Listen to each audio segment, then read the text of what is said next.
In ancient times, or in ancient tribes, I would like to say, in the times of foragers or the times of peasants, humans used to hunt in groups of 5 to 10, and each of them had a very distinct role that they actually played to prey on the animals all around their playing field that they had, and to find the resources that they needed for their survival. There used to be one to two strategists who would identify the prey that they have to look out for. Then there would be hunters that would go out there and directly attack. Even though all of them attacked, there would be the initiators for that attack. And then there used to be some inferior or some weaker humans out there that used to build those traps or build those weapons that were used for attacking. Now, taking that into modern day life, in startups, you have a very smart sequence of people at its core. You would see one CEO that is making all the strategic decisions. He's the one that actually looks after the tribe all together. So you can call him as the Omega. But if the startup was only consisted of 5 to 6 people, there are going to be people that are making the strategic decisions 2 to 3. Then there would be the people that are executing the decisions that are out there. And then there are the builders, the developers that are actually out there building product, or engineers that are making use of that product.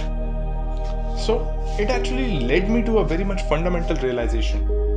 And you can see that even in the likes of those who are going to college groups.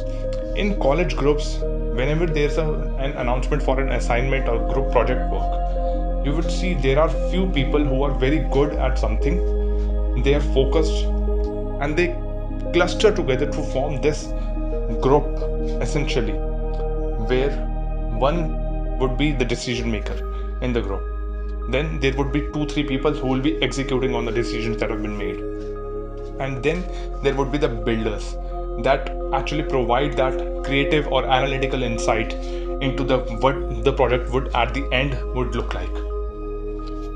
And this is a very profound realization about a whole of humanity in itself.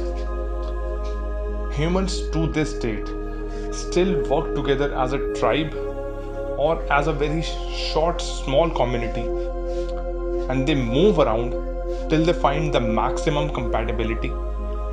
And when they have found the maximum compatibility, they identify themselves as somebody who is capable of making the most impact within that group.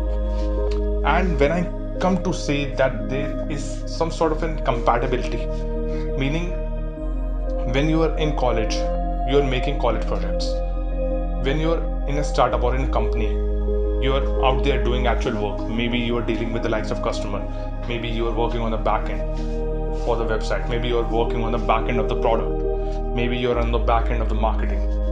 That's how entire ecosystem of humans to this date works, where they move around, find maximum compatibility, and by maximum compatibility is this community that they are part of, whatever they believe in, the ideology that they exist in, fulfills their existence to 100% efficiency.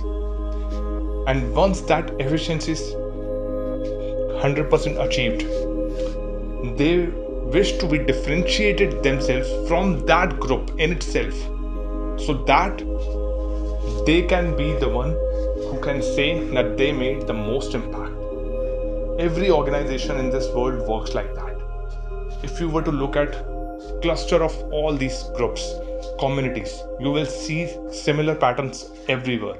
This is the very core of human psychology, wherein people look for people who are alike them for some period of time. Maybe they all enjoy watching Batman and they want to create some sort of a Batman gadget, just for an example.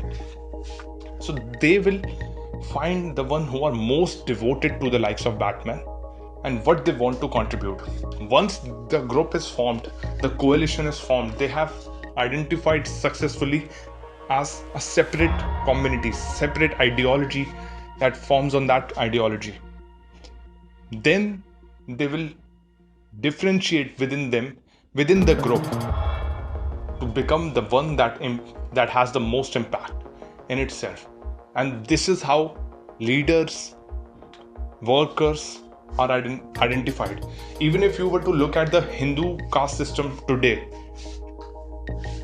and compare it with the ancient structure of human evolution, it would make sense. There are the decision makers that are the likes of Brahmins. There are the executors who do the stuff, who actually work on this stuff, and these are the peasants, farmers, or the Kshatriyas who are contributing to the doing work for the strategic decisions. And then there are Shudras. Although this is not an apt representation of what I'm intending to say, but this is how the whole structure hierarchy of human beings work.